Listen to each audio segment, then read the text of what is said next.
You're listening to the Weekend Sports Buzz. Tell us your thoughts on the Oxmoor Fort Lincoln Buzz Line at 384-1450.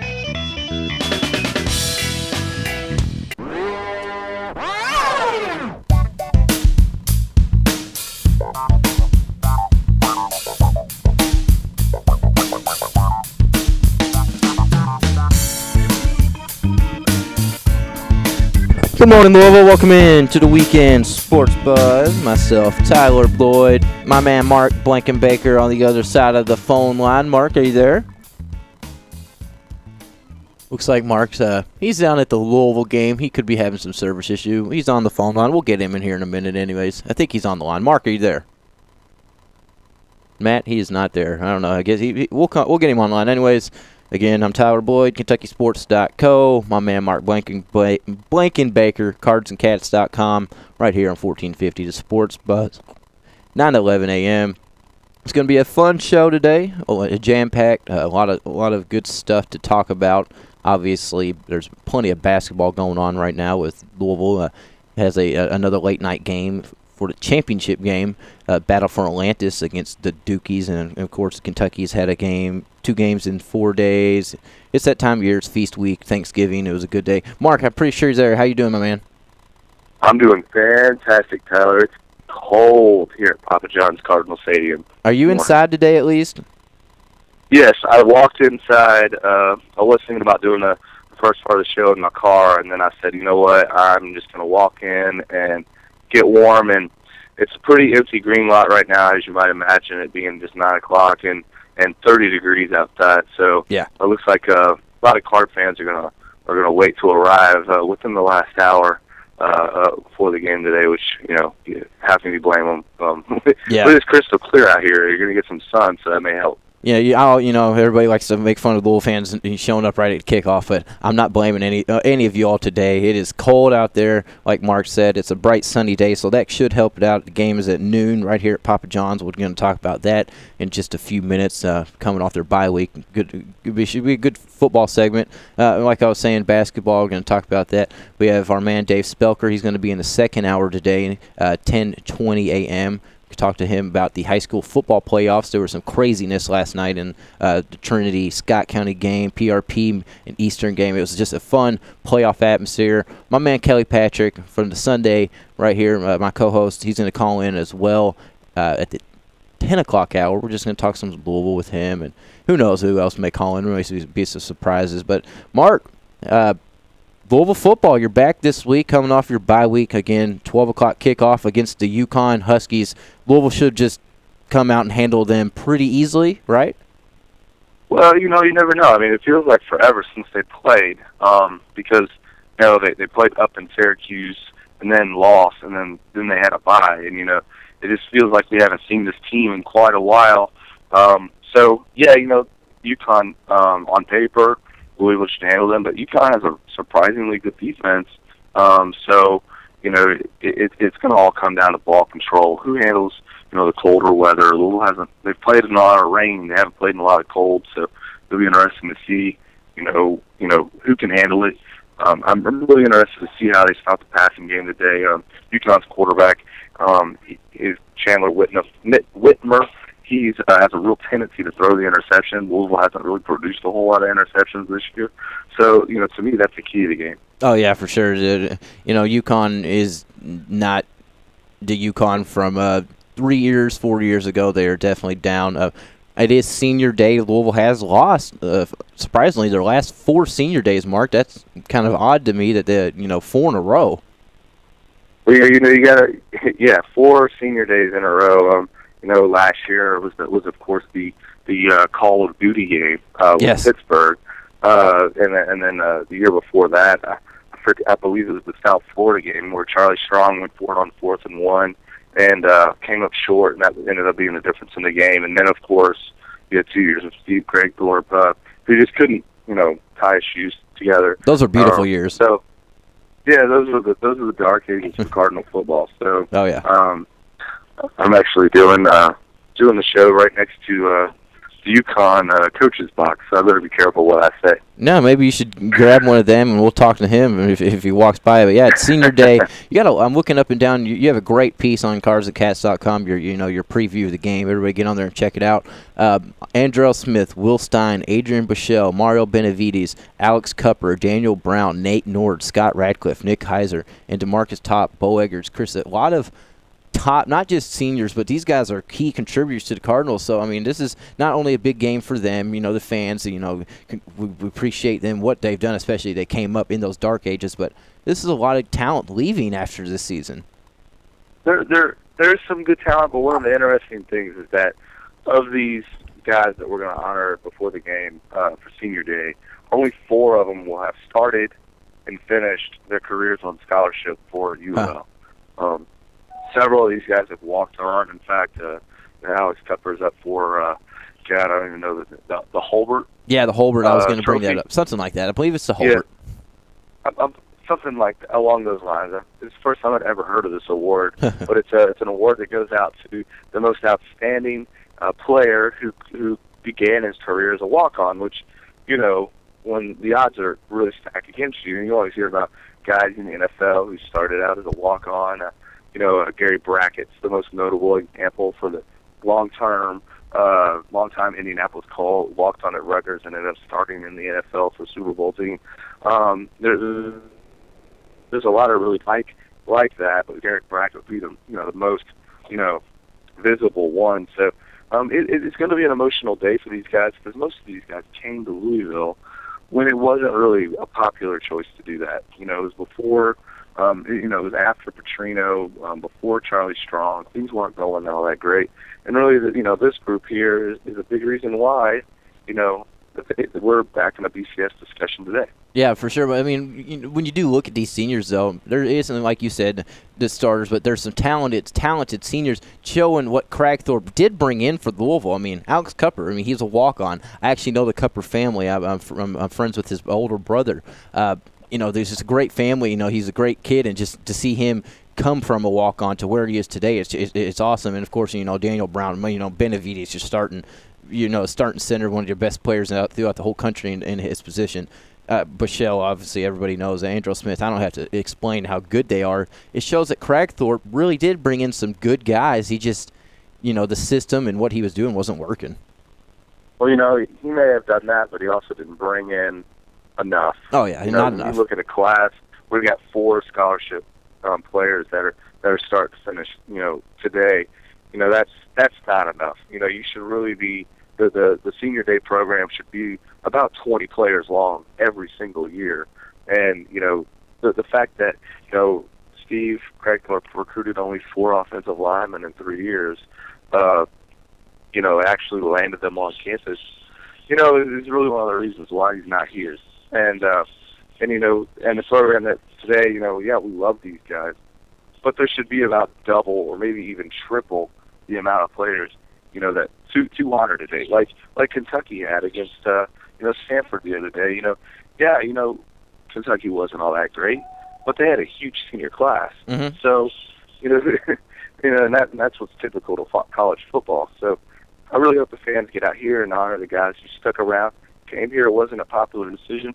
And playing 4 years of college football isn't an easy task. You cannot lack conviction. Oh, yeah. And finish out your career as a college football player. So it's a hell of an achievement, and I hope people get in the stands and bear the cold and give the guys the ovation that they deserve. Oh, for sure. Again, that game is at 12. If anybody wants to call us and talk about today's game or maybe tonight's Louisville versus Duke matchup, Kentucky basketball, maybe Sean Wood's comments, anything you want to get out there, we'd love to talk about it. Oxmoor Ford Lincoln Buzzline 384-1450.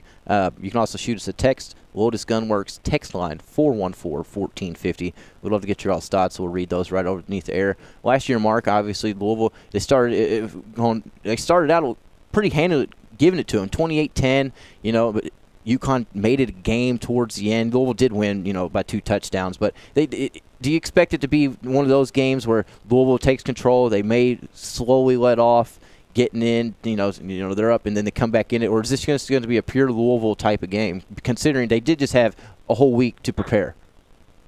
Right. Well, I know that they used the their bye week to kind of get the game plan in for Rutgers next week. Short week, right? In last year's, what's that? It's a short week, right? Yeah. Right. So they went ahead and got in their game plan because they got a quick turnaround after this game. Actually played Thursday night against Rutgers. So I'm leaving on Wednesday morning early. Oh, Mark will be there.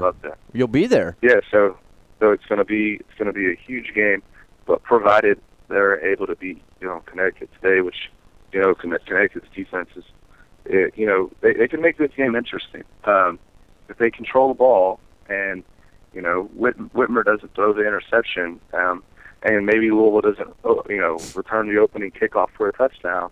This game could get really interesting. And that's what happened last year is that Louisville got on the board, with a kickoff return for a touchdown and a mistake by UConn gave Louisville a short field. It was 14-0 right away. So, and then what happened was Louisville actually played great defense last year, and they just got behind that defense. They said, you're going to have to drive the field. They controlled the game. They didn't try to do anything crazy with the football. And, UConn did make some scores. They did make some plays. But in the end, Louisville had enough cushion to pull out the victory. If that happens again today, I'd be surprised. If Louisville's able to score quickly, I don't think that's going to be the case. I think. Oh yeah. I think they may try to, but I don't think that UConn's defense is really going to allow that to happen. I mean, this is a hugely underrated unit. You're talking about the number 11 rushing defense in the nation, number 9 total defense, number 19 in scoring. It's not going to be different. It's not going to be points will be at a premium today. When Louisville gets in field goal position, they need to kick that field goal. So. There's no shame in taking 3 against UConn's defense. Now, will there be a fair catch issue today, Mark? That's the big question. Oh, I'm sorry, I didn't hear you. I said, will there be a fair catch issue today? That's my main question. No, I'm pretty sure that all the Big East officials have gotten the memo about the whole Larry Taylor fair catch thing. I think we put that behind us.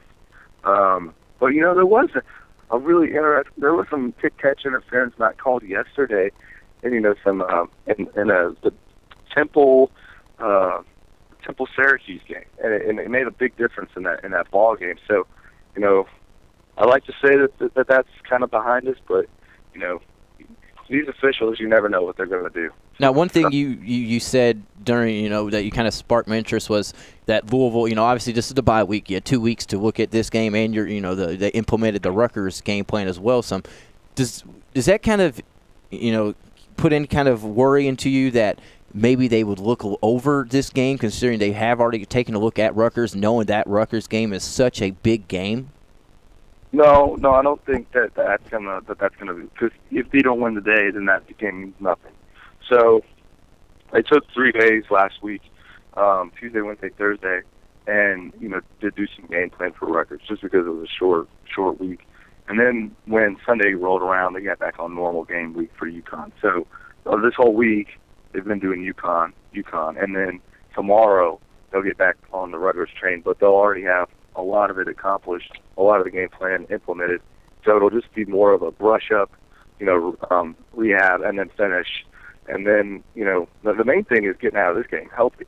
Win the game, but get out of it healthy. I mean, Rutgers has to play Pittsburgh today in Pittsburgh, which that could be a physical game because it's going to be conditions just like this, and perhaps a little bit even colder. So, it's going to be really interesting to see who struggles more, and whoever struggles the least has to have an advantage on Thursday night.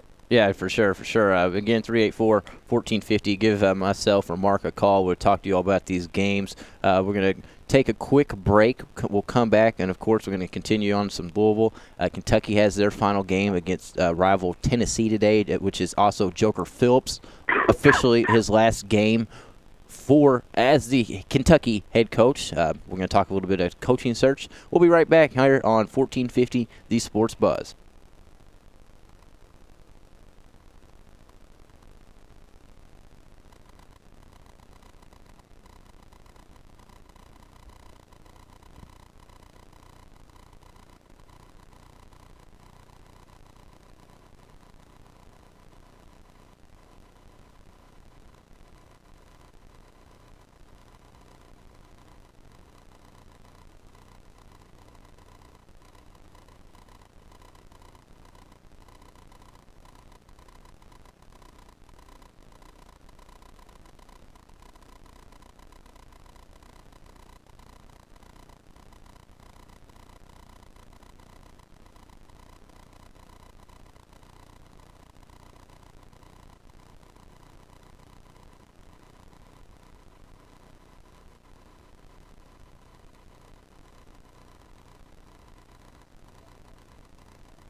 You're listening to the Weekend Sports Buzz. Tell us your thoughts on the Oxmoor Ford Lincoln Buzz Line at 384-1450.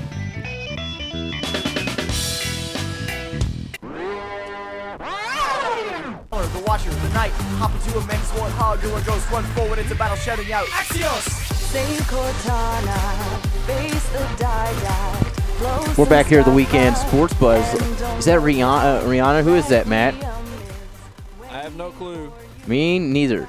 Is that obviously not your rejoin? I have no idea what that. Mark, do you know what that was? Man, I have no idea. Me neither. I'm assuming Matt picked that one out. Nope, you be assuming incorrectly, my friend. No, he's just trying to pass the buck again. That's true. I'm blaming it all on the intern. The intern's not here today, so he can blame it all on him. He was working at the Black Friday event last night. Mark, did you participate? I know you have a lovely girlfriend that probably loves to shop. Did you all participate in Black Friday events?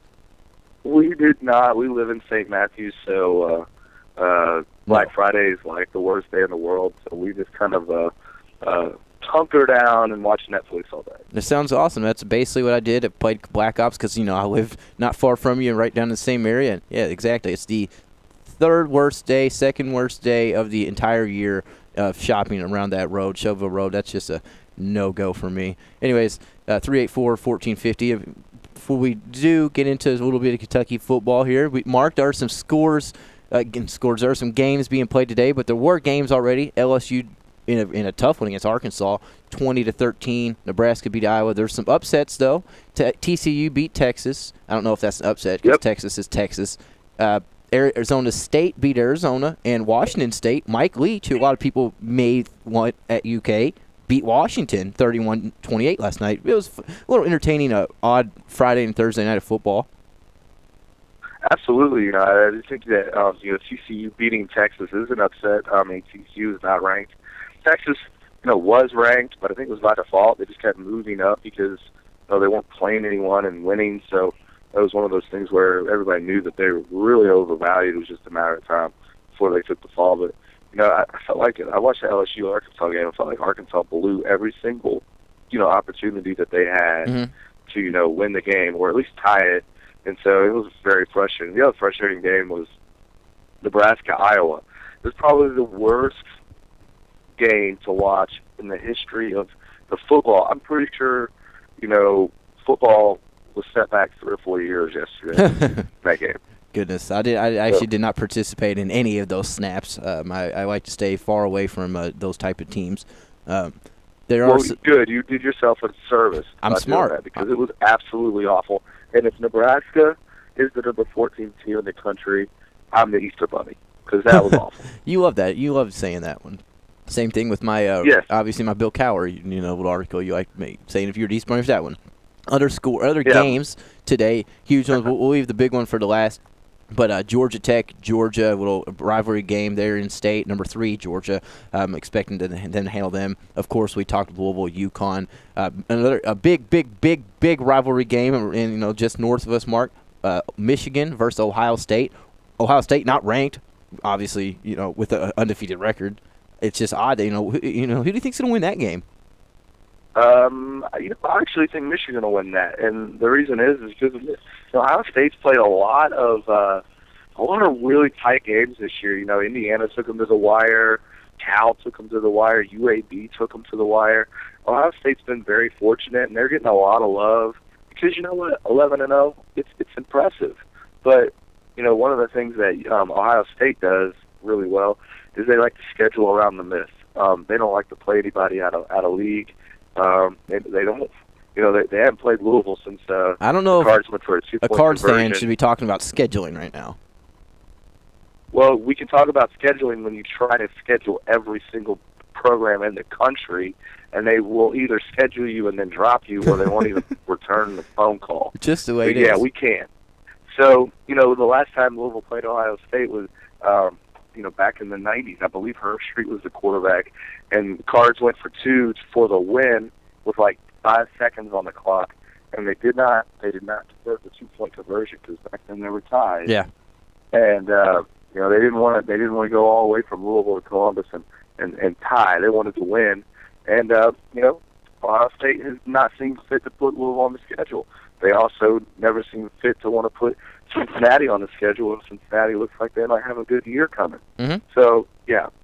Yeah, I agree. Ohio State's schedule's around the mid. I agree with you there. I'm actually going to go against the grain. I'm going with the Buckeyes. As much as I hate the Buckeyes, I think they are going to beat Michigan. They seem to be a pretty good team. You know, their freshman quarterback getting it done as well. A big game for Louisville, even though they're not involved. Rutgers and Pittsburgh, Mark. Does Pittsburgh have a chance to beat Rutgers to make that next week game not as big? Well, yeah, Pittsburgh took Notre Dame to triple overtime, so yeah, they have a chance against Rutgers today. And the game's at home. It'll be Pitt's last game. It's a game that Rutgers could lose. They're on a short week for the Louisville game next week, just like Louisville is here today. It's going to be interesting. I do think Rutgers will win, mainly because Cincinnati just against that Rutgers defense, it's hard to trust them. Oh, yeah. And that's the key to beating Rutgers is to have a quarterback that isn't going to make the big mistakes. Cincinnati's famous for that. So I like Rutgers today for that reason, but would not shock me to see Pittsburgh make it a game. I wouldn't be surprised either. I'm actually going to pick upset in that one. I'm going Pittsburgh over Rutgers. Another rivalry game, a top 15 match, Oregon State. That should be a very fun one to watch. If you want to watch points, definitely find that channel. That's at 3 o'clock.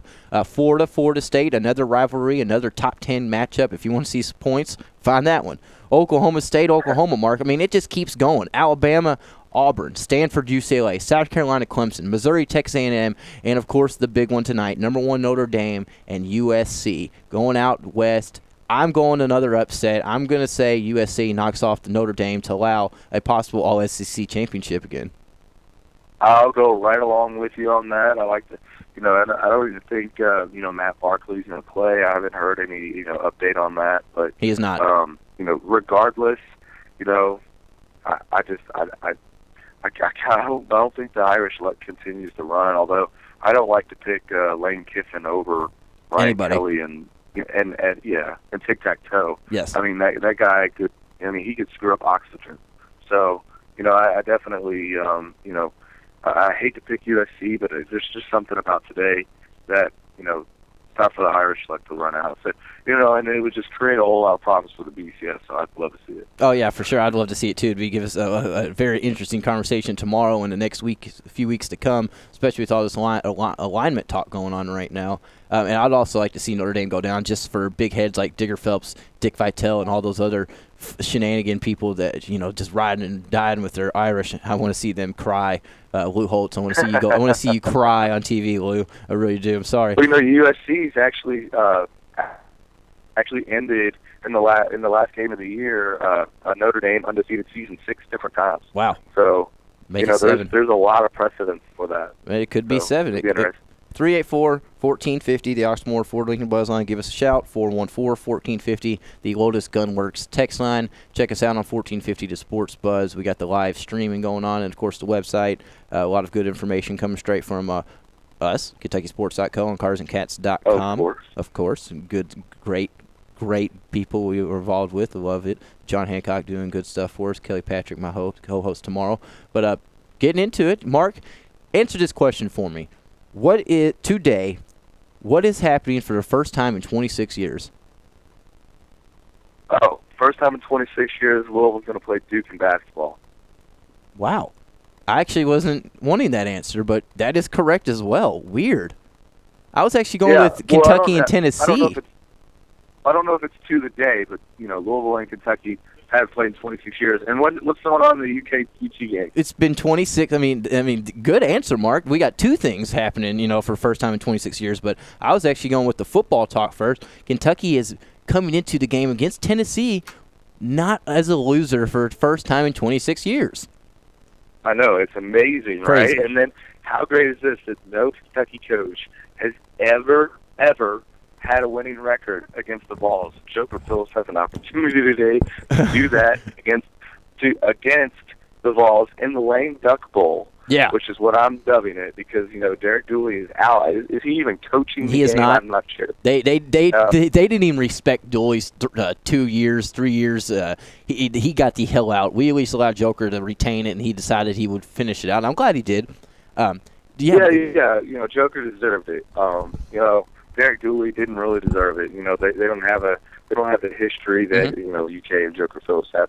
Derek Dooley came in, and just get on out the door, sort of thing. Oh yeah, that's all it was.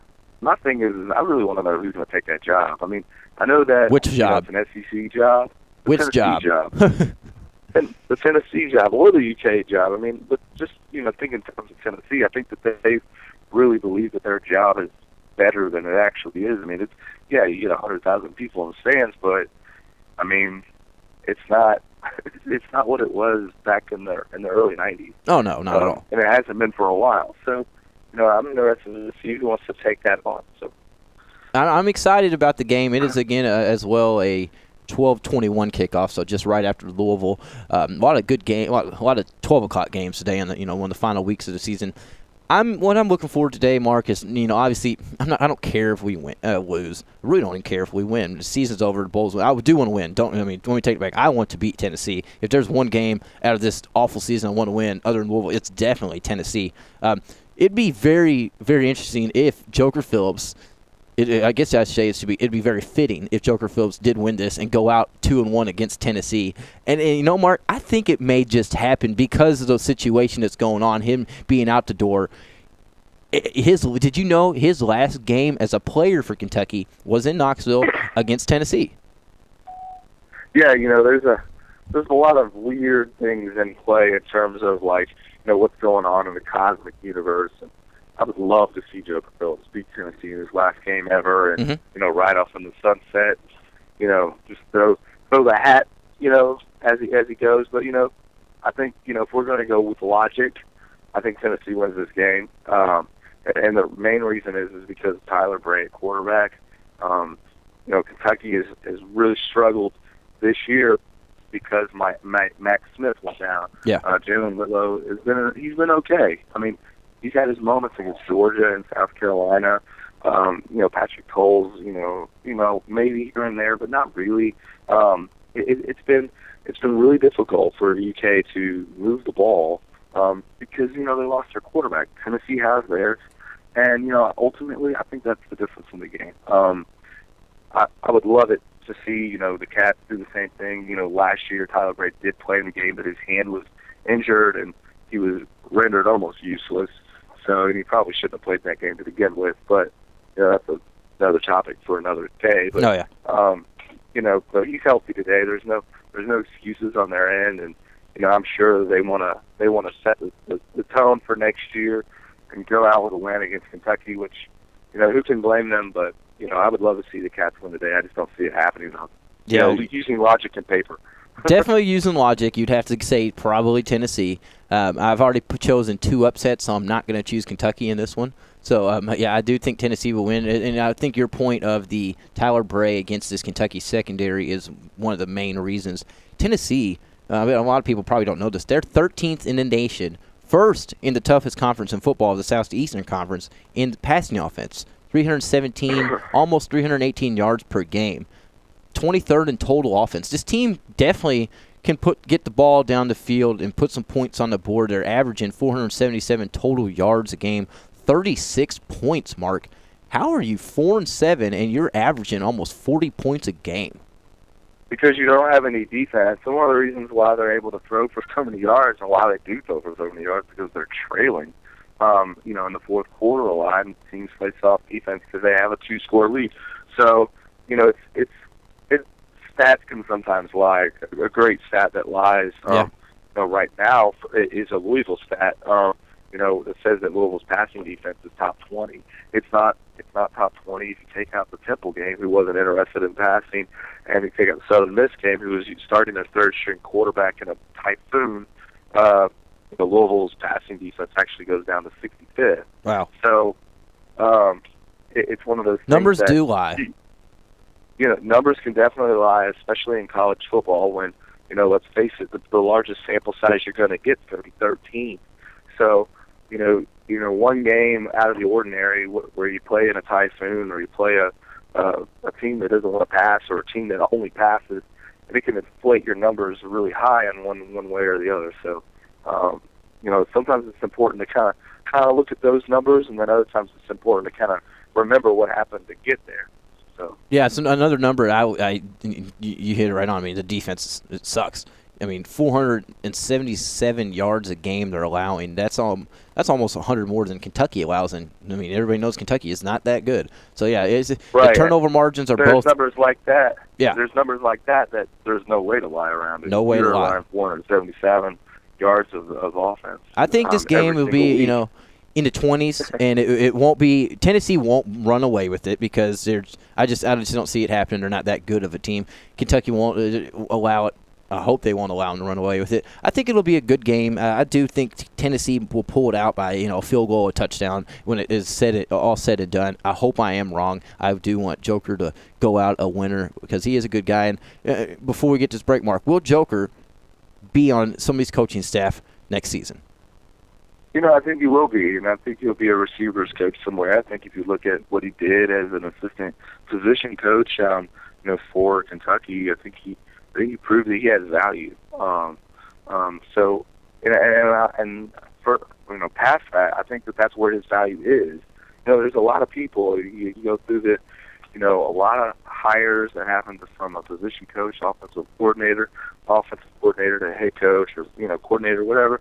A lot of these guys were really good at what they did, but they elevated to a position that maybe they weren't ready for, maybe they weren't really meant for. And I think that was the case with Joker Phillips, that, there's nothing wrong with being a really good position coach in college football. No, not at all. A lot less responsibility. You can make really good money. Are you going to make millions of dollars? No. But you're going to make a very healthy living for you and your family. Better than you would if you were in the business world. So, there's no sense in him retiring right now, but he did say that he's no spring chicken.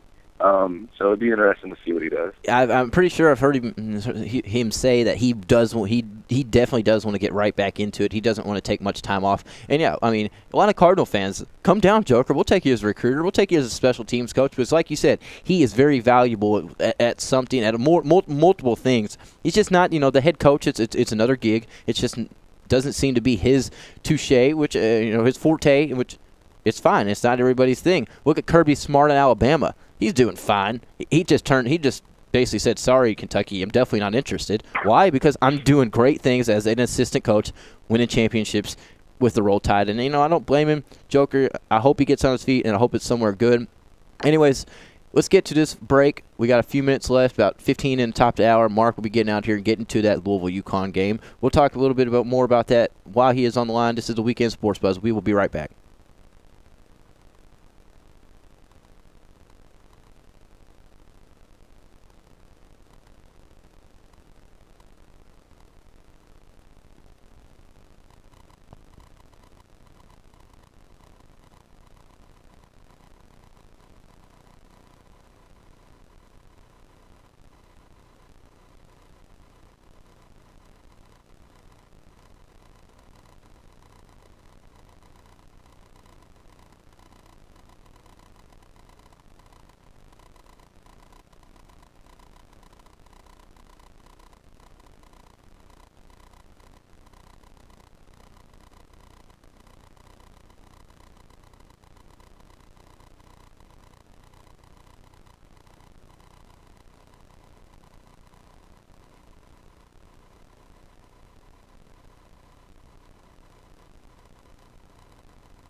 Welcome back to the Weekend Sports Buzz.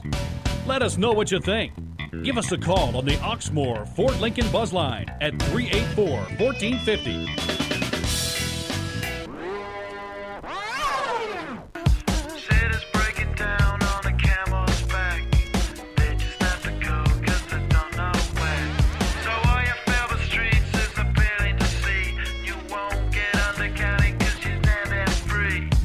$14.50 to Sports Buzz. We're back.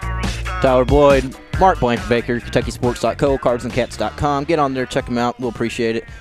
Mark, got about an hour, 2 hours till kickoff of the Cards' final home game of the season. You are down there. How's is the crowd slowly building up around the stadium? Oh, I have no idea. I'm actually looking at the baseball stadium right now, so I can't really see anything at all. But the Kroger parking lot is not that packed. There doesn't seem to be a whole lot of pedestrian traffic, so I'm going to go ahead and say no. Yeah, is this going to be a dismal crowd, or is it going to be a 45, 50,000 just right at kickoff? I think we're going to get 45, maybe a little bit more than that, and I think it'll be all within the last 20 minutes. I think they'll all press the gate like right at kickoff. So it'll probably look empty at kickoff, but then by the second quarter, everybody should have been able to find their seat. But unfortunately, if they do that, I think they're going to miss, the start of a really good game. Maybe an opening kickoff. You never know. Yeah, last year Adrian Bichelle returned the opening kickoff for a touchdown. So, you risk that if you do sit in the car and wait until 15 minutes before kickoff, you risk missing the opening kickoff return for a touchdown, which happened the last time Louisville played in the opposite end. Temple returned the opening kickoff for a touchdown. So I wouldn't miss the opening kickoff if I were Card fans today. Yeah, it could be interesting. Louisville still has yet to get one of those punt return for touchdowns. Maybe today's the day. Guess you have to get out there and find out. That game is getting kicked off at noon. And just so everybody knows, we do have my man from Vite Magazine, Dave Spelker, calling in at 10:20, getting the high school football update. A lot of we haven't talked about it. We're going to wait for Dave, but the playoffs, Mark, the games last night, Trinity, PRP, Eastern, Scott County, all these games were intense games. I know. Can you tell me who won those games? I don't know right now. You don't know who won those games? I can tell you. Yeah, tell me. I can tell you Trinity won in the final 6 minutes of the game, down 14-0. Wow. Down 14-0. They ended up winning. I don't know what happened to Scott County. Maybe Dave will tell us. And then down 14-0 in the fourth quarter with 7 minutes remaining. Yes. Actually. That's what I just said, didn't I? You didn't say the fourth quarter. Yes. Thanks, Mark. Mark knew exactly what I was talking about. See, Matt, you're behind it. Matt, you're the tech guy. Everybody that, Mark, I'm talking sports terms. He knew. You didn't. Oh, he knew it was the fourth quarter with 7 minutes remaining? You knew what I was talking about, Mark, didn't you? Yeah. I'll go ahead and say I know what Matt was talking about, and I know what Tyler's talking about. I'm not going to pick sides. Come on now, Mark. We're trying to battle. Mark, I have the mute button. You remember that? I know you do. That's why I'm not taking Tyler's side completely. I'm on your side, Matt. I'm on Tyler's side. I'm on your side. I don't want you on my side. But, yeah, Dave, again, he's calling him. Yeah, and then PRP inched it out. They were down 14-0 early. Then they put it on to Eastern. I think it was 35-14. And then Eastern came back 48-45. I'm pretty sure PRP pulled it out in the final minute. I actually don't know the ending of that score. Pretty sure I'm correct. We will ask Dave, though, more about that. But how crazy would it have been, Mark, if Trinity got knocked out by Scott County? It would be very crazy and very predictable, though, with James Quick not being available. One player, though? One player on this talented, full, deep Trinity team? Really? Well, they were full and talented last year. They're not full and talented this year. They have, several very good players, but, you take a couple of those away, things start evening out. I mean, there's a reason why James Quick's a 5-star player. 5-star players are game changers. They are absolute, they'll take over games. You don't have 5-star players who, you lose them and it doesn't affect your team. That's just the way it's always going to be. I don't know who James Quick's replacement was. I guarantee you it's not James Quick or anybody like him. And that's what I've been telling, that's what I told Mason in the morning, back in, the summer. I said, look, this class leaves Trinity. It's not going to be. He's green shaded. The way it was. He is green shaded. You can't get anything through that man's skull. Well, or blue, I guess. Or anything, exactly. But the deal is that you can't keep losing talent and then expect to keep the same level of achievement up there. If the players behind them were as good, they wouldn't be having these close games. Oh, yeah. I mean, I do the Montrell Jones Power Hour with him, every 4 days a week, and him and Kendrick are always talking like, Mail's on the up and up. They, watch out for Mail. They were the last team to win last public team to win a state championship while Montrell was there. They actually knocked out my alma mater of Oldham County during that run. Watch out for Mail, like you said earlier. Watch out for Manual in the next year or so. I mean, there's some very good teams coming up in the Louisville area. It's really going to even out starting next year, and it might actually be good for the game because it'll be fun again. There'll be more than one team who has a better than average chance at winning the title. So it's kind of like last year. College football ratings were down across the board because everybody knew it was going to be Alabama LSU in the national championship game pretty much in October. So when that's the case, people become disinterested because it's not interesting. You know what I mean? It's just like, what are we watching for? So I think it's better for high school football in the state of Kentucky, that not to have a team like Trinity, but to have other teams who can challenge them. Yeah, it really is. So it'll be interesting. We'll get Dave's input of the game. I'm sure he was out there. And then at 10:40, Matt Dennison, he's going to call in quickly. And Courier Journal, Matt Dennison, he is with the High School Sports Report every Thursday right here on 1450. Obviously, Thanksgiving was Thursday. He didn't have a show, so we're going to let him, update the Indiana side of the river since we are right here in Jeffersonville. Mark, did you have a good Thanksgiving? I did, Tyler. How was yours? It was fantastic. I stuffed my face. I gained a few pounds, and I dropped a few pounds. So it was a good 2 days. It's funny how that always seems to even out. Oh, yeah, it always evens out in the long run. It really does. But 384-1450, Mark, you got a few more minutes with us. So let's transition with you while I still have you on the line. Tonight, 9:30 p.m., your Cards are in the championship of the Battle for Atlantis against those Dukies. What are you thinking? I think it's fantastic. Duke hasn't played Louisville since the Cards beat them in the 1986 national championship game back when Jay Billis had hair. I wasn't even born then, thank God. Every single athletic director in that has been at Louisville has tried to schedule a game with Duke since that day, and they have not wanted to play. So if you've been running from a whooping for 26 years, I don't like your chances. Mark, who have they played out of conference anyway? Not just Louisville. Really, Kentucky this year? Who have they played out of conference? They always play these preseason tournaments, and then maybe like one game up in like Madison Square Garden every year. Then outside of that, they do the same thing that Ohio State does, and they schedule around the Miss. Which, it's one of those things where like you're killing teams, and you're getting every single call. And then Coach K, Krasuski, that's what I'm going to call him. He complains about every single call while he's getting every single call. Yeah. It's the most annoying thing to watch. It's time for a reckoning. Mason Plumlee is not going to be able to match up against Gorgie Zhang. I'm sorry. Have a great day, Mason. It's going to be a long one. Yeah, I'm glad you brought up Mason Plumlee, Mark, because Digger Phelps, obviously Kentucky, they played Duke earlier a few weeks ago.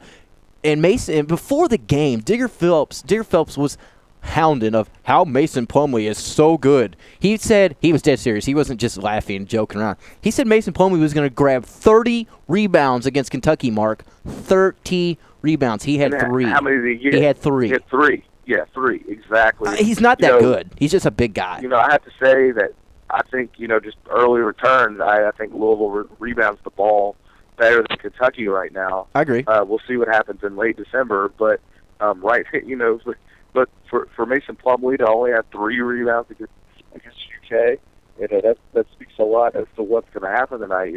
Louisville's going to dominate the glass. You can go ahead and write that down.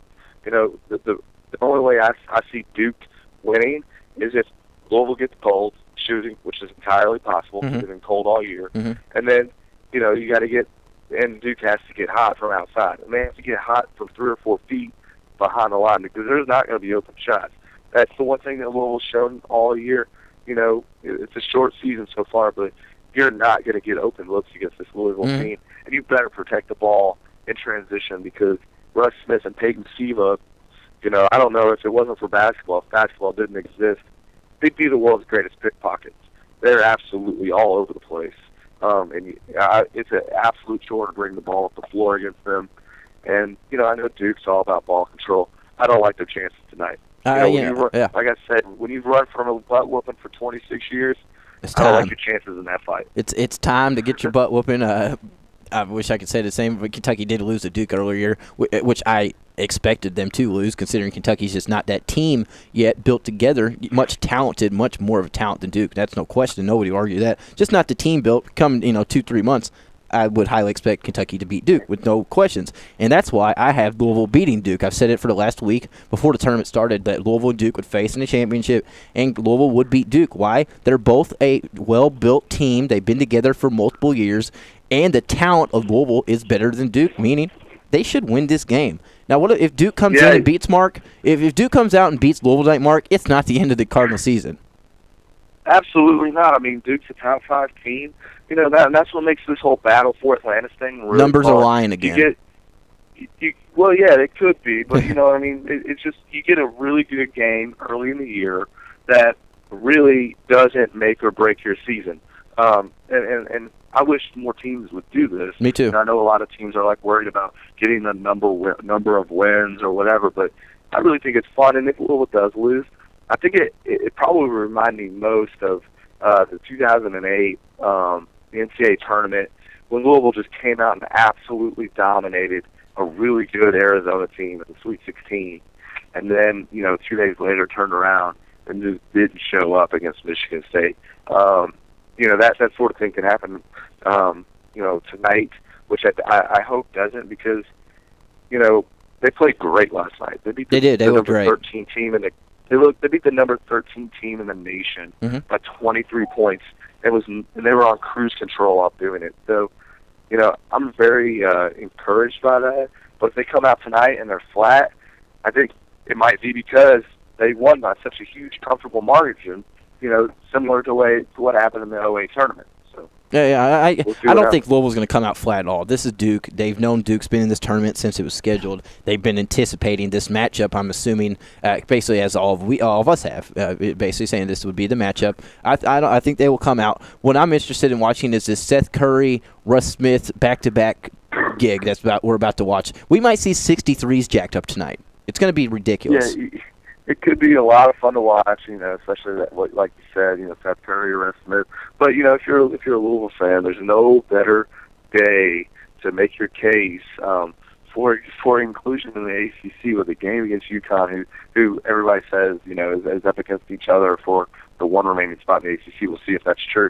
But then you also play a game later against the flagship school in Duke basketball later tonight in the battle for Atlantis. So win both of those, it's a great argument, but we know that this stuff doesn't really. What happens on the field means absolutely zero. Oh yeah, and that topic. So. I'm glad you brought that up. I know we're getting close to the top of the hour, and you'll be heading into getting some work done before the pregame of the Louisville UConn kicking off at 12:21. You brought up the ACC for Louisville. How about West Virginia now? Welcome to the Big 12 for football. Obviously, they've struggled. They're still going. They're going to go bowling, but they didn't do what they looked like they could do at the beginning of this season.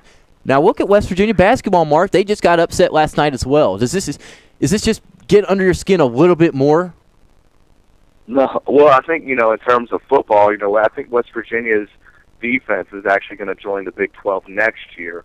So then that's been the biggest problem for them in football is that they aren't interested in tackling anybody. They're not interested in covering anybody, and that's on Dana Holgerson. You know what I mean? You can score points all day long, but if you can't stop anybody, this is the Big 12. Big 12's known for offense. Yeah. And you better step in front of somebody. So they're not playing any defense, and that's a football thing. And then in basketball, I don't know what's going on. I mean, Bob Huggins contract extension. Yeah, that's not his team. Maybe Huggy Bears finally decided to put his feet up. But, I mean, but does it? I mean, just to overlook of Louisville again, Mark. I mean, Louisville's doing it right now in the sporting world, and they overlooked again. It's just, if I was a Card fan, I'd be pissed. Thank God I'm not. Well, I don't know how it works out in the end. I know that West Virginia is actually lobbying on the behalf of the Cards to get in the Big 12. I know that there is an ACC discussion going on. where that discussion is in either case, I'm not sure. I just think it's just really telling, to note Maryland. They cut 7 sports last year, and they got a Big Ten invite. Yeah. Simply because of where they are. They're not good in football. They were good in basketball once upon a time, and they do have a very good arena. But it's a while before they get back to where they once were, and can compete in the Big Ten. Rutgers, one of the worst run programs in the nation. They're a really good football program. After that, that's it. They have 5 Big East championships all time. Wow. 5. They've been in the Big East since like 1992. Louisville won 10 Big East championships last year alone. So it really doesn't matter what's going on the field. It means nothing. Yep. It's all about TV markets. And at this point, I think when history kind of ends and we all kind of see, what happened here, I think the Big Ten will be a loser in this situation. Yeah, they may make more money, but they already have a football problem. And they already kind of have a basketball problem. They didn't solve either one of those things, and now they just have more people to watch their really diminishing product. There you go. Mark, we're at the top of the hour. I know you got to get in there. Last thing, is this an all-Saturday Cardinals sweep? Man, I hope so. It would be fantastic. I think, if Louisville's going to lose one, I would rather it be the Duke game. But, because, you lose today and with a Rutgers win, BCS is not possible. Losing to Duke doesn't change anything for the season. So it all starts today at noon, and then we can just get some icing on the top tonight at 9:30 with a win over Duke. But I think, it's all about the UConn game, getting that win, and we can feel good about whatever happens at 9:30. Exactly, Mark. I appreciate it. You get in there, enjoy the game, and we'll be talking to you next Saturday when you're up in New York for the Rutgers game. Yeah, absolutely. I look forward to it, buddy. All right, man. I'll see you. Mark Blake Baker, cardsandcats.com. Get on there, check it out, and, of course, KentuckySports.co. We'll be right back for the second hour of the Weekend Sports Buzz.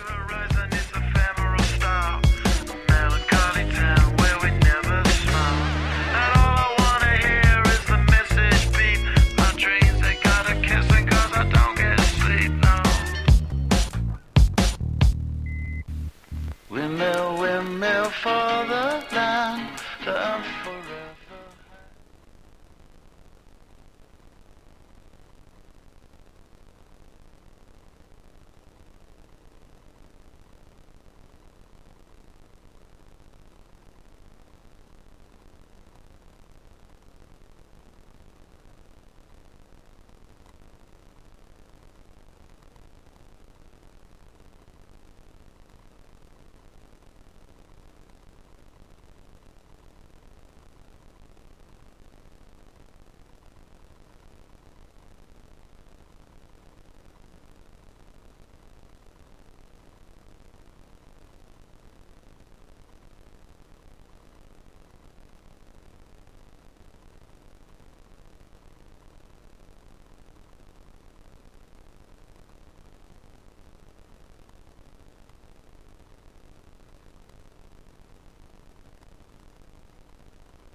Welcome back to the Weekend Sports Buzz.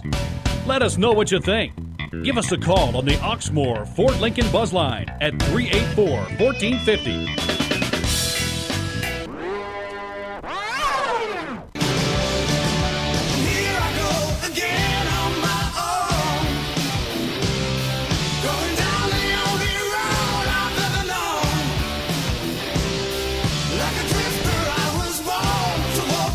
We're back here at the Weekend Sports Buzz, Hour 2, live on 1450 AM, 1450 thesportsbuzz.com. If y'all want to get in this action, Oxmoor Ford Lincoln Buzz Line, 502-384-1450, and the Lotus Gunworks text line. Shoot Matt a text. We'll read it right here over the air, 414-1450. We are going to go straight to the Oxmoor Ford Lincoln Buzz Line. Basically, this whole hour will be loaded with the Buzz Line as my man from the Weekend Sports Buzz Sunday show right here on 1450, 10 to 12, Kelly Patrick. Kelly, good morning, my man. Good morning. How are you doing this morning? I'm doing beautiful. It's a great cold day. It's the last weekend of hunting. I hope I get out to somebody's property and take a life and pack my fridge full of delicious food. Very uplifting. Very, that's what I like to hear. Very uplifting morning. It is. Kelly, I know you like doing little quick hitters, and while you're on the line real quick, 1960, Kelly, Wilt Chamberlain set the NBA record for rebounds in a game. I know you don't know the number because you're not looking at it. Take a guess at how many that was. 52. 55, almost. Okay. That was close. Just a little quick one-hitter day. Nothing really went on in the sporting world. Some birthdays, though. I like stuff like that. Throw some more of those at me. If you find any, I love that type of stuff. Me too. I enjoy doing it. Some birthdays. My man on the line who definitely probably likes this guy, Oscar Robertson's birthday today. Jimmy Graham, tight end for obviously the Saints. Olympic sprinter and monster, Carmelita Jeter. And Pete Best, Kelly, he is the original drummer for the Beatles. It's his birthday, too. I knew you were calling in, and I know you're a Paul McCartney type guy, so I thought I'd throw out the Beatles for you. Cool. A little bit of a curveball, but I can go with it. Original drummer for the Beatles. It is. Cool. Before I get into the little talk with you about Louisville, I wanted to bring up some boxing because I know you're a big boxing guy, and you love writing about it on the website, and you love it. Hector Macho Camacho, he got shot in the face. He's been taken on life support. He's deceased. It's just a sad day in the boxing world. It is. He was a great champion. He was a controversial guy. Got into some domestic disputes recently, but he's someone that will always be remembered by the big boxing fans out there. He was an absolutely great champion in the junior lightweight division. Yeah, he is. He faced some big guys. He actually knocked out Sugar Ray Leonard during his prime. So he wasn't no pushover. He's been shot 3 times before this incident a couple years ago. It's just crazy. Kelly, let's go to the Oxmoor Ford Lincoln Buzz Line real quick because our man Carolina Steve is on the line. Carolina, how are you doing? Great. Feeling great after yesterday when the Pirates got rowdy at Dowdy and in double overtime beat Marshall 60, I believe it was 65-59. Yeah, it was a very high-scoring game. I checked that out. I know you. The first thing I thought of every time I see your Pirates is Carolina's going to be happy today. Yeah, well, the thing about it is they had held the record for 2 teams. It was set in a bowl game, the same 2 of them, when Marshall beat East Carolina when it was the battle of David Garrard and Brian Leftwich. Huh. 2 good quarterbacks. Yeah, now that, have you got you a beer yet, Tyler? I have not. I'm actually last week in Carolina. I'm hoping I get out to a property, and I'm struggling on land, so I don't know if I'm going to get out there. But there's plenty of time to go bow hunting. Now here is a question that nobody there will get. Okay. When Terry Bradshaw was in college, who did he play behind at Louisiana Tech? Kelly, I will answer that if you do not. Do you know? I do not know. Let me go ahead and get that for you, Carolina, because I am a redneck. Phil from the Duck Dynasty. That's right. Yes, Phil sir. Robinson from Duck Dynasty. Yep. That's one that I thought nobody would know, but that's one of my favorite shows and everything. And as a matter of fact, the kid I'm driving with me right now, Tyler. I need to let you talk to him. He's done got him a deer with a bow and arrow this year. That's awesome. Tell him I said congrats. Caroline, I wanted to ask you quickly here. What do you do while NASCAR is not on? I have DVDs. I have DVR. I had both the last two races from Eldora on that. I have. I just watch it. One thing I do every year, about after the first of the year, once a week, I play Days of Thunder. Oh, always a good choice there. And last question for you, real quick, Caroline. I always like your input of the football world. Lou Holtz, obviously your boy Skip Holtz, former Pirate. Will they get that win today and allow Lou Holtz to celebrate a possible national championship for Notre Dame?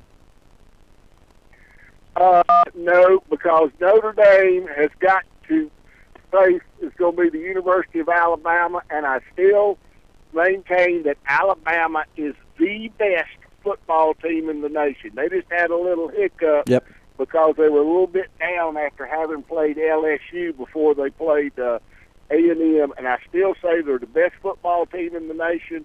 I will be watching the Iron Bowl, but the games that I really want y'all to watch today is to see or involve ACC versus SEC. Florida at Florida State and South Carolina at Clemson. Yeah. I'm looking for the ACC to win both games, and I'm looking for Clemson to get an at-large berth in the BCS. Well, that would be very interesting. As always, Carolina, we appreciate your call.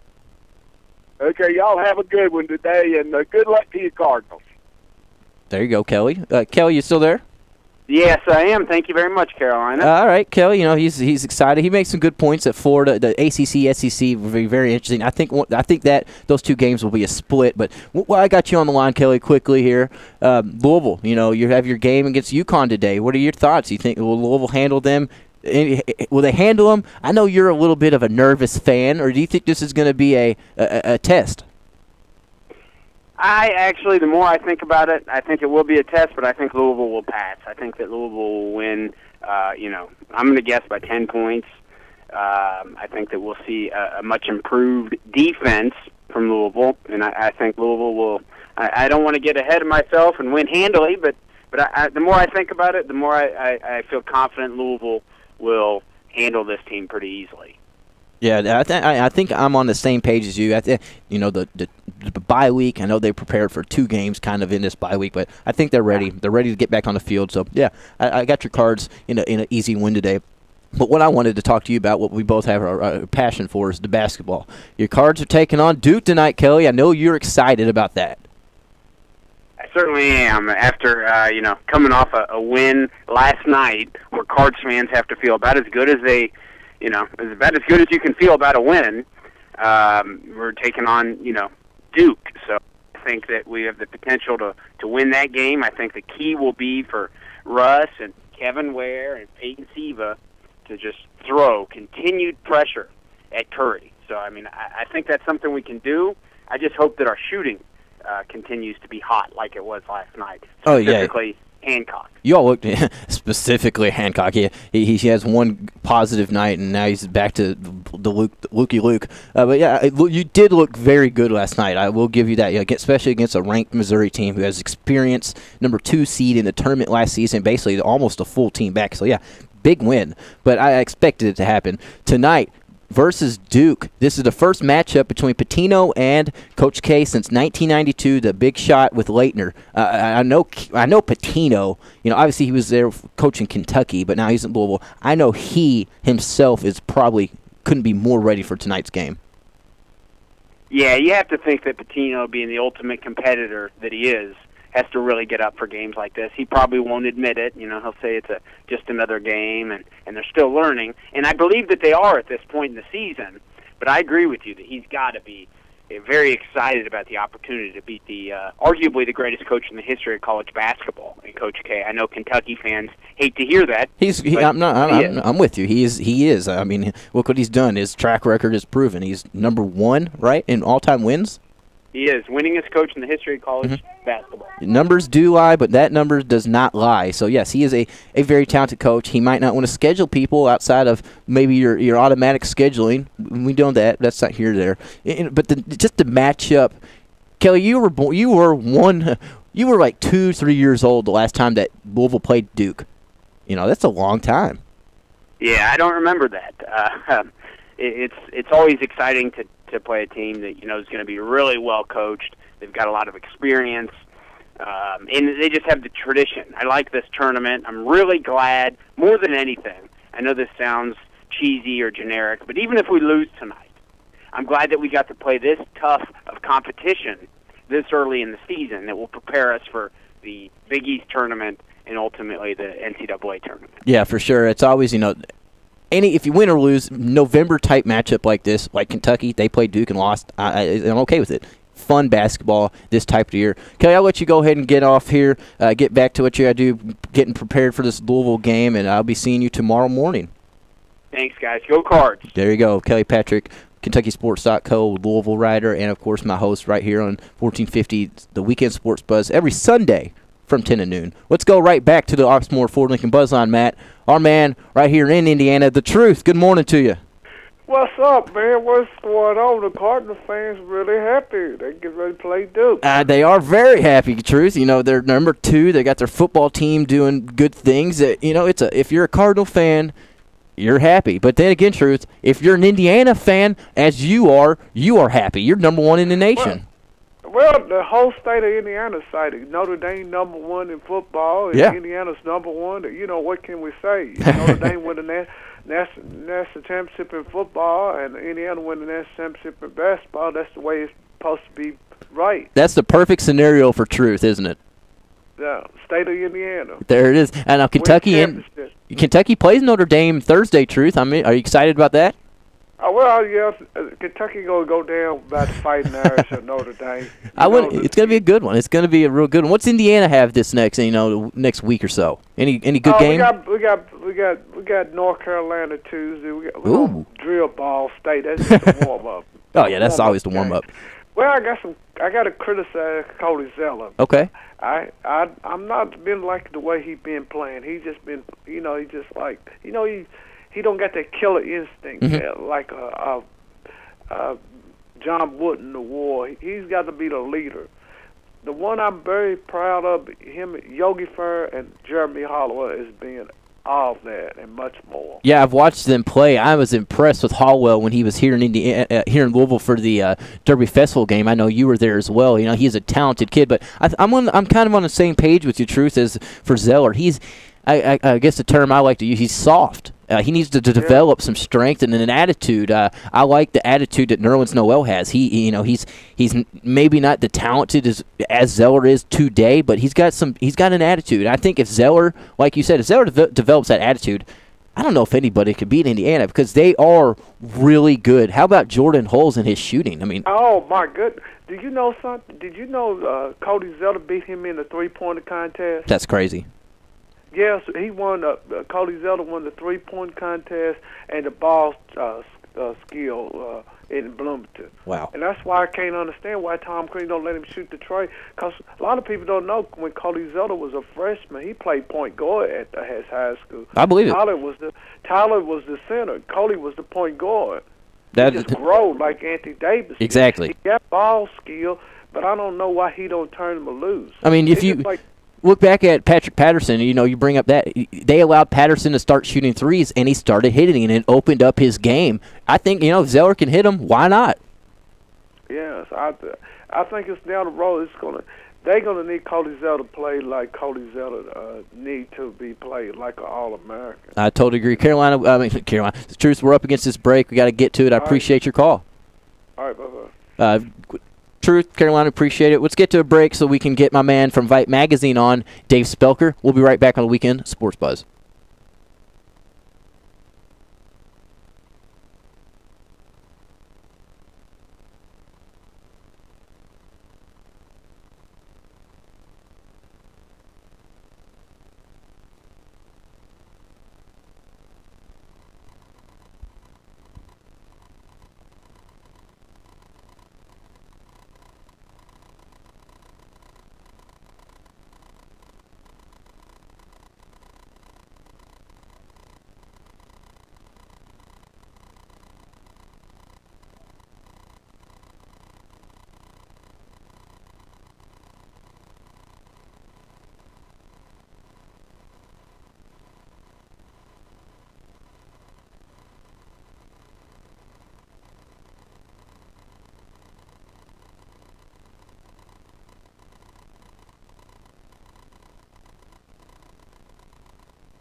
Welcome back to the Weekend Sports Buzz. Let us know what you think. Give us a call on the Oxmoor Ford Lincoln Buzz Line at 384-1450. In this context, there's no disrespect, so when I bust my rhyme, you break your necks. We got 5 minutes for us to disconnect from all intellect and let the rhythm affect. Lose the inhibition, follow your intuition, free your inner soul and break away from tradition. Cause when we be out, girl, it's pulling me back. You wouldn't believe how we're back here at the Weekend Sports Buzz, 384-1450, Oxmoor Ford Lincoln Buzz Line. If anybody wants to get in, I'm actually going to go straight to the Oxmoor Ford Lincoln Buzz Line because I got one of my favorite guests every Saturday right here on 1450, Dave Spelker from Vipe Magazine. Dave, good morning, sir. Hey, good morning. How's it going? You know, another beautiful Saturday here in the greater Louisville area, as I'm sure you've noticed. Oh, I'm just looking out the window at all the deer just right outside my window. Don't here. say that. I will come and find your house, and I will bring my bow. Again, Dave. You'll get one, my friend. It's a matter of time. It's a matter of time. I've had my fair share when I was younger, so I was spoiled, and now it's all biting me as in my upper age. Anyways, Dave Spelker, Vipe Magazine. What's going on in Vipe right now, Dave? Well, it won't be too much longer. We'll have the next issue out. We got a good basketball preview lined up for the boys and girls. So I'm betting that you guys will want to grab a copy of that and see what our experts have had to say. And we've got some really cool pictures to put in that. So that won't be long. Look for that on the shelves here.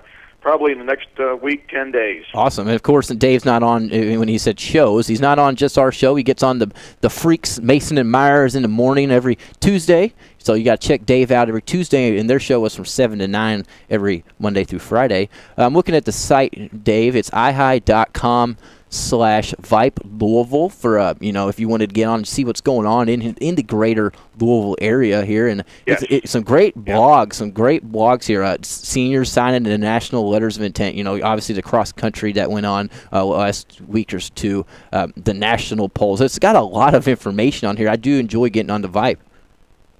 Well, thanks. And like you did mention, it is Vipe Greater Louisville, not to be confused because there are Vipes in other parts of the U.S. So if you just type in Vipe in your search, you might end up with Vipe Dallas or Vipe Indianapolis.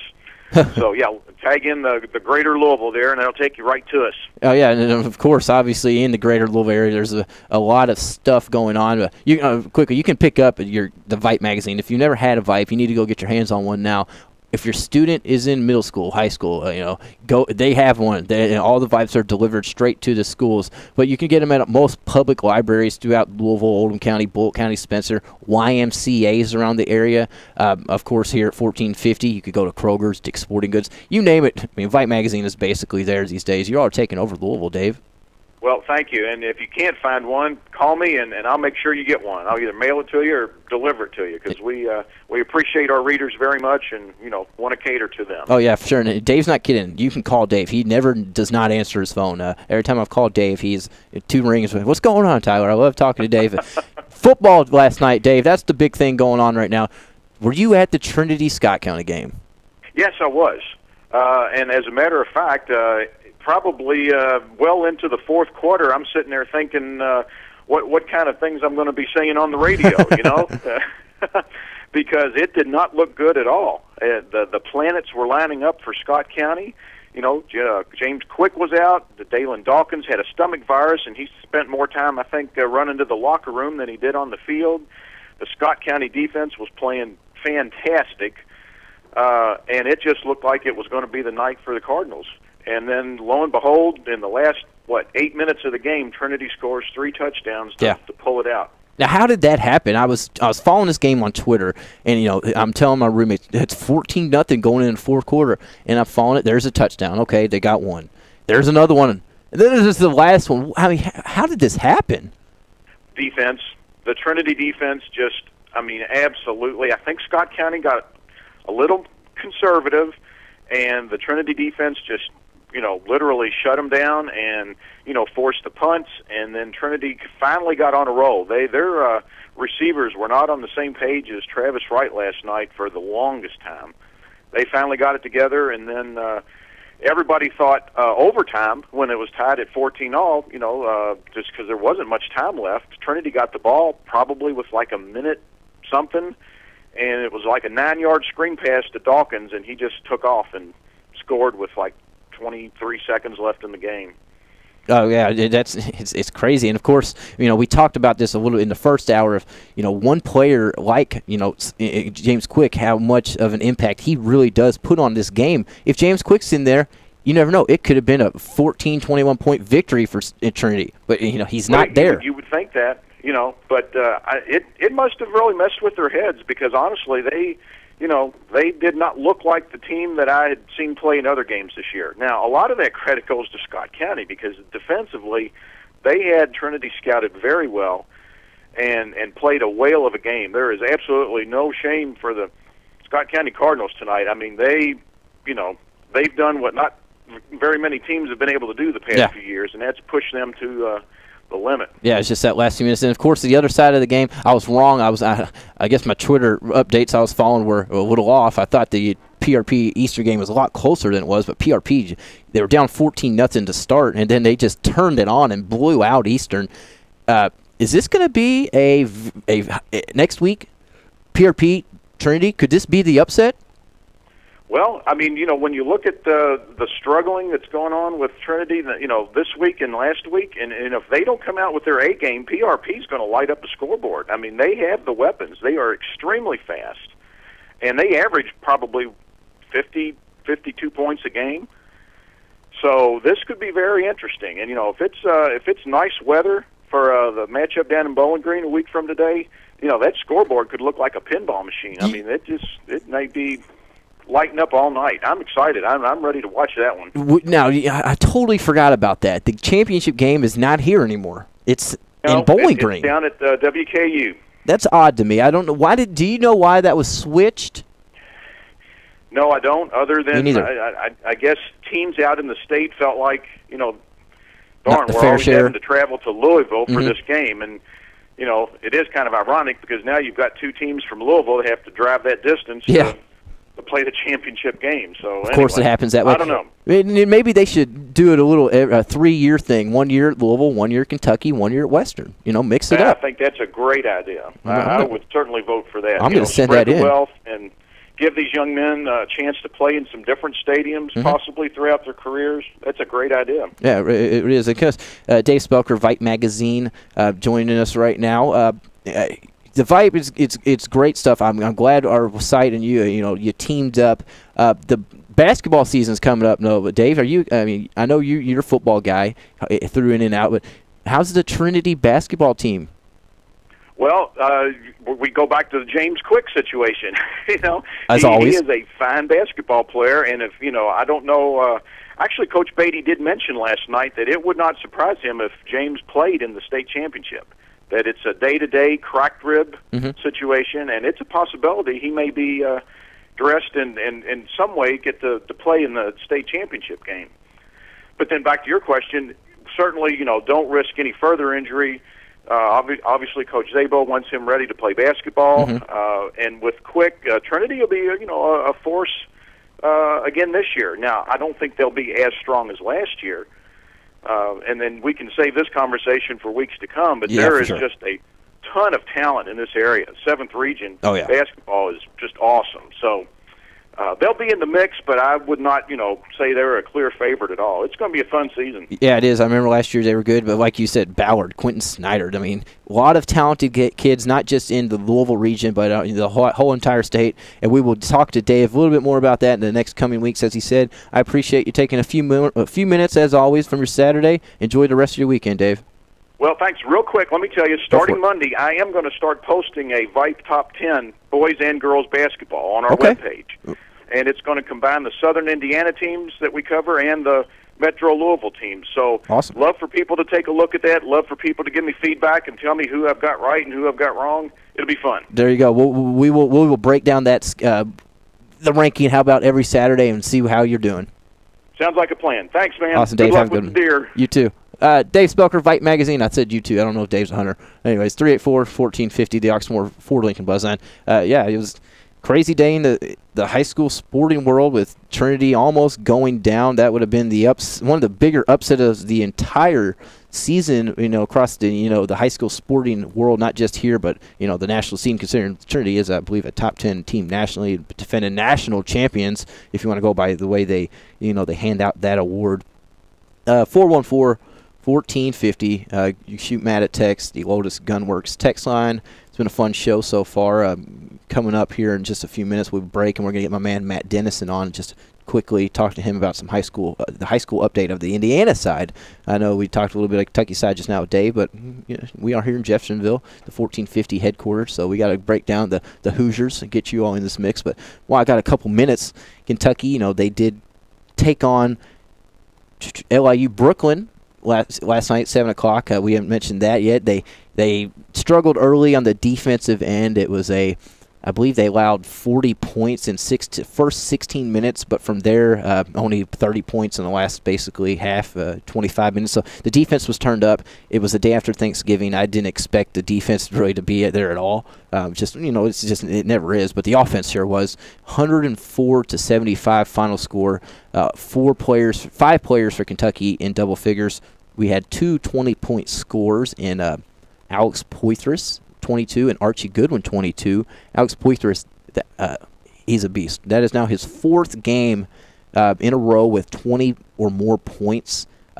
That's impressive. The kid's a freshman. And he's not just putting up numbers, Allen Iverson, where he's shooting 40 times a game. 9 for 11 last night. He is shooting at a high percentage on this season. I'm a big Alex Poitras fan. Archie Goodwin almost had the second triple-double in Kentucky history last night. He was just off of that path. He ended the game with 22 points, 9 rebounds, and 9 assists. That would have been huge. The only other one was in 1988. Chris Mills was the triple-double. It's crazy at the type of talent that's came through Kentucky. Anthony Davis, especially last year, the way he could block shots a game, score, and rebound, didn't grab one. He almost had multiple.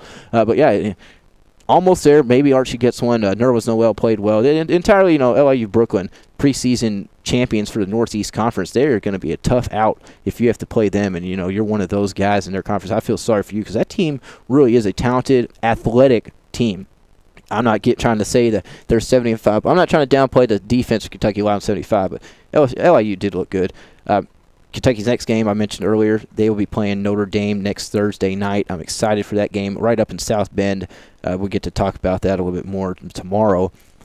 Games go today, though, of course, 12 o'clock kickoff right here in Louisville versus UConn, the senior day for your Cardinals. Cardinal fans, I know you're excited. It's a full slate for Cardinals today. 12 o'clock kickoff for your football, and then tonight at 9:30 p.m., NBC Sports Network, I'm assuming, again, the Battle for Atlantis Championship. The Cardinals will take on the Duke Blue Devils. Big game tonight. I expect Louisville to actually win that one. I wouldn't be surprised if it's a 10-15-point win. I think Louisville is that much more talented. That they're both obviously well-built teams, so the talent will prevail. I got Louisville winning that one. Congrats to your Cards. Kentucky football. You got a game today as well, 12:21 kickoff against the Volunteers of Tennessee. I highly expect that to be a boring but a competitive game. Tennessee probably pulls it out if you want to be realistic. 26 consecutive years, just one, and then Kentucky wins once. I don't know. Odds aren't changing that quick. Kentucky wins that game. I'm not surprised at all. Joker Phillips' last game. I know we didn't get to talk much about the coaching search at all today. Not much movement on it. Butch Jones still seems to be possibly the leader, the go-to guy. His Cincinnati. By Petrino talk a little bit heated up over message boards, blah, blah, blah. That's message boards. Those are sources. Nobody really knows. If you say you know, you don't know. That's just going to be a day-to-day thing, as we know. Kirby Smart, Alabama assistant, basically said no. I don't know where that's going. I would love to see Bobby Petrino. I know I've said this. A lot of people probably think I'm stupid. They don't like the way, his morals. But, he's a winning football coach, and his next destination, regardless if it's at Kentucky, Tennessee, Auburn, I don't care where, Texas, he's going to be successful, and he's not going to do anything wrong because he can't. If you do it one more, in my opinion, if he does anything else, it's done for Bobby. Your career's over. His father even spoke out on his behalf, which he's never done, saying he's ready to get back. I don't think he wants to embarrass the Petrino name anymore. I don't know if you can, but it's interesting. A lot of stuff going on. But Good luck to the Cards today. Good luck to the Cats today. Let's get to this break, Matt, so we can talk to Matt Dennison right here on 1450 The Sports Buzz.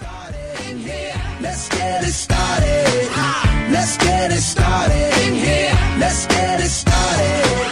Let's get it started in here. Let's get it started. Let's get it started in here. Yeah. Lose control of body and soul.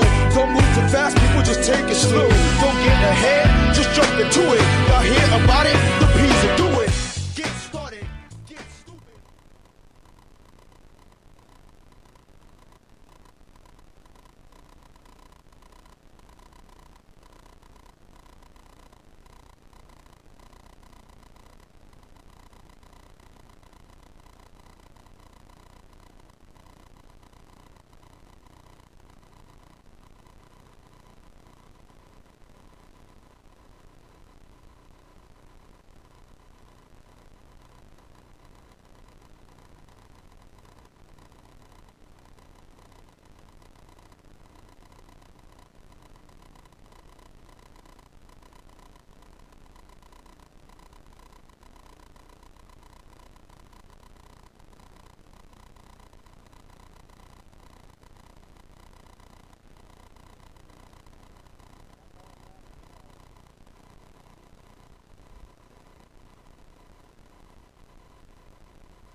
Welcome back to the Weekend Sports Buzz. Let us know what you think.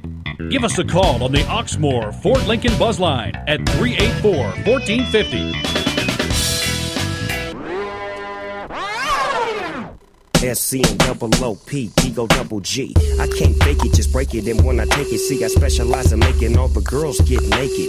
So bring your friends, all of y'all come inside. We got a world premiere right. We're back here at the Weekend Sports Buzz, final segment right here on 1450 AM, 1450thesportsbuzz.co. KentuckySports.com. I'm going to go straight to the Oxmoor Ford Lincoln Buzzline as we've been doing all the second hour. Going to my man from the High School Sports Report, the future mayor of Indiana, Matt Dennison. Good morning, Matt. What's going on, Tyler, guys? How you doing? Yeah, I'm doing great. It's just me in here now. My man Mark, co-host, he jumped ship early. He's over there at the Cardinal Stadium getting prepared for the Louisville game, so it's just us today. But I wanted to get Matt on. Of course, he is on the High School Sports Report every Thursday night from 7 to 8 p.m. Everybody knows this past Thursday was Thanksgiving. We did not have a show, so I wanted to get Matt on with him, update what's going on the Indiana side of the river right now, Matt. Big weekend, or big week, I should say, holiday week, but also boys basketball games started Monday night, really Tuesday night here locally were the first boys games, a couple rivalry games this week, and then of course tonight, right here on 1450 The Sports Buzz, you can tune in as New Albany has their season opener. The New Albany boys team will host Bloomington South. Charlie Jenkins will be on the air at about 7:10 with the pregame show, so things getting underway, and it's exciting boys basketball, always the season that people look forward to here in southern Indiana. For sure. Now, is the football playoffs, is it over, or is it done? Last night they had 2 games, and then they have 3 games. I believe one of them going on now this afternoon, and they'll go through the evening. Of course, no real local team still alive. I've got a claim to be out of the loop a little bit, but yeah, it looked to be on some good matchups. A lot of private schools still alive. That's an interesting angle that I know is picking up a lot of traction in Indianapolis and Indiana. So it's interesting to see, and really unfortunate that Charlestown football was eliminated. They had a great quarterback, a great team, and really just kind of had a slip up in that regional game. Otherwise, I feel confident they could be playing in Indianapolis this weekend, but that's where we're at with football. Yeah, for sure. I mean, we've had on the High School Sports Report, I know you've had the Charleston kids and coaches in there a couple of times now. They seem like a good bunch of guys. I know, was his name Chase Daniel? Aaron Daniels. Aaron Daniels, yes. I was thinking of former quarterback from Missouri. Aaron Daniel, yeah, I know he was their quarterback for Charleston, and now he's one of their best basketball players. So I'm sure he's disappointed but excited at the same time. Moving on to the next sport that he does love. Now, Matt, Indiana, the basketball is, like you said, is going on. Who's the guest coming up for this week? Do we have anybody coming in? Yeah, we've got New Albany boys basketball coach Jim Shannon, and Coach Shannon is one of the more prominent coaches in this area when it comes to success. He's had a multitude of success at New Albany. I believe he's been there, maybe 12, 13, 14 years of time has gotten away from him. But he is really a success there. He's had a lot of talent to work with as well. So he'll come out and join us Thursday and bring a couple players with him. And then in the second half of the program, we'll have a first-year coach, Jeffersonville girls basketball coach Matt Tate. He's a young man that is getting his first opportunity to lead a team himself. He'll come out and bring some of the Jeffersonville girls. The Jeff program, the girls program, just like the boys, has always been a very competitive and very well thought of program. He's kind of in the midst of a rebuilding process, a first-year coach, so we'll look forward to talking to him and seeing where things are at with the Jeffersonville Lady Red Devils. That's going to be a fun show on Thursday. Of course, if you're over in the area, it's the Tumbleweed Tex-Mex Grill in Floyd's Knob, Highlander Park, Highlander Point. Come up there, and the show was from 7 to 8. Matt, he does a great job. Charlie sits in with him as well. They had a great guest. Matt, was there an Athlete of the Week this past week, or did we take a week off due to Thanksgiving holiday? Yeah, we did have an Athlete of the Week. Of course, last week it was Ashley Johnson from New Washington. She really keyed the Lady Mustangs, a couple big performances in the first week for New Washington to go 2-0 and kind of kickstart their season. And this past week, we didn't have a show, as you said, but we did award an Athlete of the Week, and it was a senior basketball player from the Floyd Central girls team, Nikki Bruno. She had 2 really solid performances for Floyd Central. One of those games, they somewhat of an upset.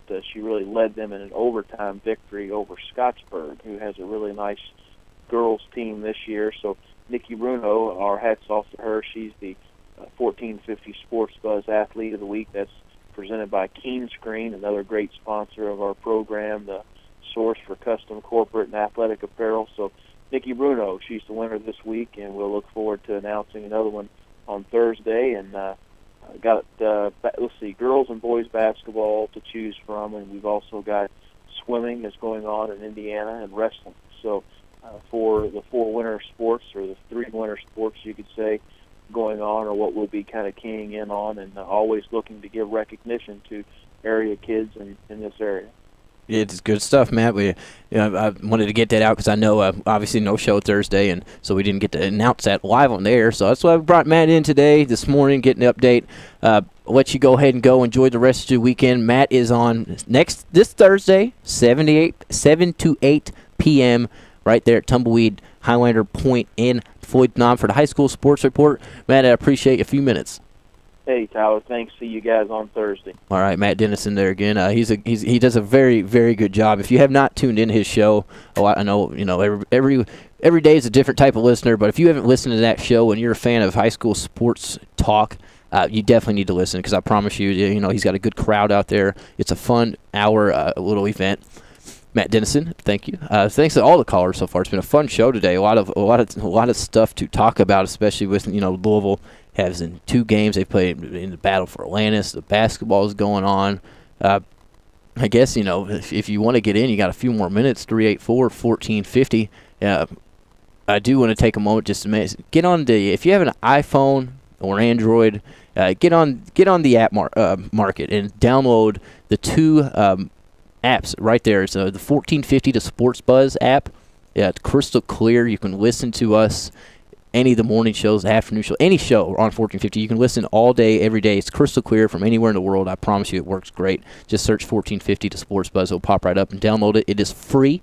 Again, free. Everybody likes that word. And, of course, the KentuckySports.co sports app. If you want news for Louisville, Kentucky, Indiana, Western, Northern, any state school, Cincinnati Reds when that season's going on, right there at your fingertips. You can do so as well in the Android and iPhone app markets by searching KentuckySports Sports. That's KentuckySports.co.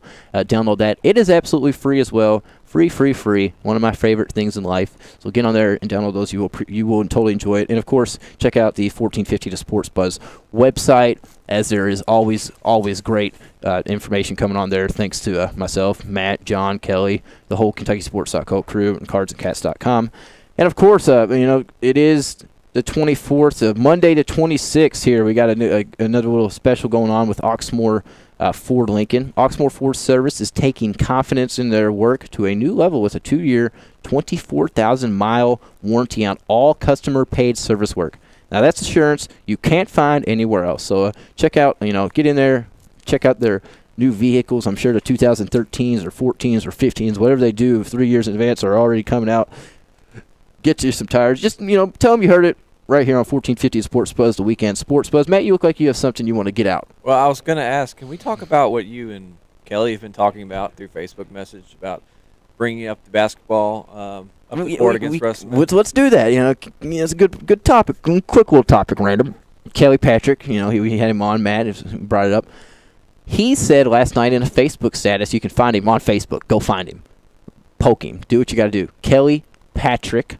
He said in a status last night that if any of his friends, you're basically crazy if you think you can bring the ball up past to half court, break the 10-second line against Russ Smith, you couldn't do it. What did he say? Like 5 times you couldn't do it. What are you saying? I don't remember the exact number, but he was basically saying that they're so far superior over anyone. So far superior. Kelly has an aspect of, if you play any kind of college sport, if you're a professional athlete, you are just miles and miles and miles ahead of anybody that doesn't. Well, there's plenty of athletes that are never played college sports that are better than half of the guys. Okay, look at Derek Anderson's son.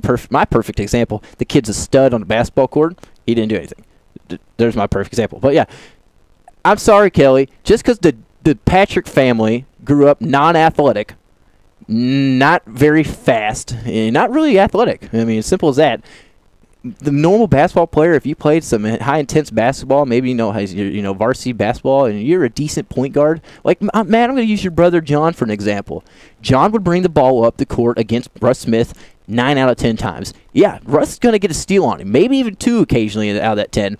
No more than that. It's not hard to back down a guy to get up to half court. He's not God. What's your number? How many times?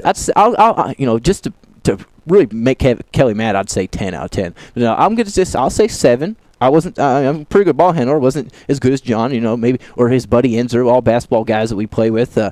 I'll say 7 out of 10 times. If he steals the ball from me 3 out of 10 times, the man's very good. I mean, that's impressive, right? Yeah. What about you, Matt? How many times do you think you would fumble the ball coming up the court? I'd be 0 out of 10. I think Kelly would be 0 out of 10 as well, because Patricks are not athletic. This goes back to the baseball talk where my arm is better than Niger Morgan. Yes, it is 100% better than Niger Morgan. He's not that much. He is way superior baseball player than me, but my arm's still good as him. Same for Kelly. Kelly just ran 10 miles this morning, Matt. It's freezing. What was that? Was that a success? Does he feel good? He's probably flexing the mirror, as he just said. He's training for his long-term goal of running the Mini in April. Is that what he's doing? Yeah, Oh, Kelly's getting prepped for the Mini. Kelly, you need to man up and go with the full marathon. I mean, you're already at 10. What is it, November, almost December? You got plenty of time. Right, Matt? Yeah, I mean, but I can't say anything because I'm about We're 250. legit. We don't like to run. It's boring. It's boring. Put it that way, I guess. I specifically don't like to run when it's 25 degrees outside. 10 miles. I want to know Kelly's 10-mile time. If you're still listening, Kelly, shoot us a text or call us back real quick. I just want to know how long it took you to run that 10 miles. I want to dissect your speed and what kind of work you're really putting into this, because I've seen some times that you've told me on past miles, and it's like you're walking. But this all goes back to the times we're trying to set you up. Like when we tried to get you to do that baseball tryout with a professional. I was going to do it, and I'm going to do it. But it would be awesome to get you against a point guard or something to guard you on defense. Try to get like maybe we could set up like a Rondo when he's in town one day, just to see how many times I could face Rondo and go up the court, because I know Rondo's defense is better than Russ Smith's. Yeah. Not by much, because Russ Smith's defense is stupid good. I know that. But for Kelly to think that you could never do it, he's just a Patrick. Stick to the suit and tie type of guy. He's not athletic. It'd be a viral YouTube video for sure if we got that. I'd love to see you do it. I really would love to see you. I remember your basketball team when we played you all for hoops. That was a fun game. You all sucked. You are awful. I'm sure Kelly would fit right in with that team. Out of our element. You all were not in the right league. I will say that. You should have been in the B league. Anyways, kickoffs are coming up. The show's ending. It's been fun. 12:21, Kentucky facing Tennessee. Joker Phillips, I appreciate your tenure with the Wildcats, 20-odd years, 3 years as the head coach. I mean, I'm no hate towards Joker Phillips. If you're a Kentucky fan and you hate Joker Phillips, we aren't friends. You're not a Kentucky fan. Again, and as Kentucky side, go Cats, get that last win. Get the first this is the battle of the non-SEC winners, so get that win. Make Tennessee look stupid. On Louisville side, I'm going to say good luck to your Cards, not against UConn, because I don't think you're going to have any problems. Good luck tonight. I want you all to beat Duke. I hate Duke. I hate you all, but I really dislike Duke and Coach K.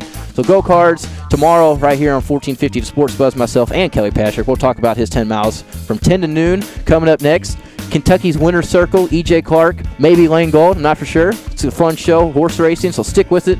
1450 to Sports Buzz. See you tomorrow.